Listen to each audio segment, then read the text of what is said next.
ഇടുക്കി കുമളിയിൽ വീട്ടുമുറ്റത്ത് കരടികളെത്തി. 2 കരടികളാണ് എത്തിയത്. പ്രദേശത്ത് കൂടുതൽ ക്യാമറകൾ സ്ഥാപിക്കുമെന്ന് വനവകുപ്പ് അറിയിച്ചു.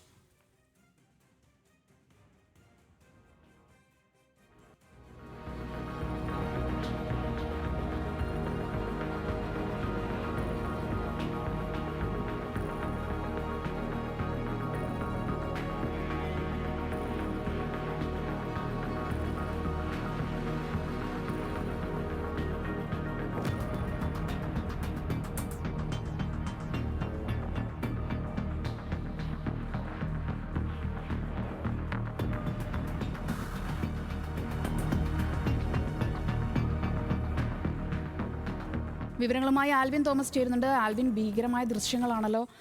ഇതിനു മുൻപും ഇവിടെ ഈ കരടി ശല്യം റിപ്പോർട്ട് ചെയ്യപ്പെട്ടിട്ടുണ്ടോ? എന്തൊക്കെയാണ് വനംവകുപ്പിൽ നിന്ന് ലഭിക്കുന്ന വിവരം? ദിവസം രാത്രിയിൽ ഏതാണ്ട് 7:45 സമയത്താണ് ഈ മുല്ലയാറിലെ ജനവാസ മേഖലയിൽ, കുമളിക്കടുത്തുള്ള മുല്ലയാർ എന്ന പ്രദേശത്തെ ജനവാസ മേഖലയിലെ കരടിയുടെ സാന്നിധ്യം ആളുകൾ പറഞ്ഞത്. പിന്നീട് അവിടെ ഒരു വീട്ടുമുറ്റത്ത്, അതായത് പത്മനാഭം വീട്ടിൽ ഇന്ദുലേഖ എന്ന ആളുടെ വീട്ടുമുറ്റത്ത് എത്തിയ കരടിയുടെ CCTV ദൃശ്യങ്ങളാണ് പിന്നീട് ഈ പരിശോധനയിൽ കണ്ടെത്തിയത്.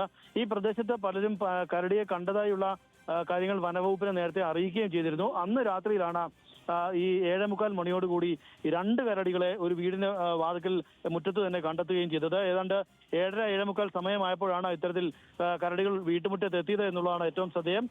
പെരിയാർ കടുവാ സങ്കേതത്തിൽ നിന്നാകാം ഒരുപക്ഷെ ഈ കരടികൾ പുറത്തെത്തിയത് എന്നുള്ളതാണ് വനവകുപ്പിന്റെ ഒരു നിഗമനമായി ഇപ്പോൾ അവർ പറയുന്നത്. അതിന്റെ അടിസ്ഥാനത്തിൽ ഇപ്പോൾ ആ പ്രദേശത്ത് പലയിടങ്ങളിലായി ക്യാമറകൾ സ്ഥാപിച്ചിരിക്കുകയാണ് വനംവകുപ്പ്.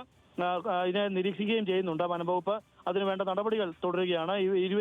ഇവിടെയുള്ള ആളുകൾക്ക് ജാഗ്രതാ നിർദ്ദേശം നൽകിയിട്ടുണ്ട്. 2 കരടികളാണ് ഉള്ളത്. അതുകൊണ്ട് തന്നെ വളരെ ശ്രദ്ധാപൂർവം അവിടെ ആളുകൾ രാത്രിയിൽ പുറത്തിറങ്ങണമെന്നുള്ള ഒരു നിർദ്ദേശം നൽകിയിട്ടുണ്ട്. ഇത് കുമളിക്ക് സമീപത്തെ മുല്ലയാർ എന്ന ജനവാസ മേഖലയിലാണ് ഇത്തരത്തിൽ 2 കരടികൾ ഇറങ്ങിയിട്ടുള്ളത്. വനംവകുപ്പ് ഇതിന് നിരീക്ഷണം ശക്തമാക്കിയിട്ടുണ്ട്.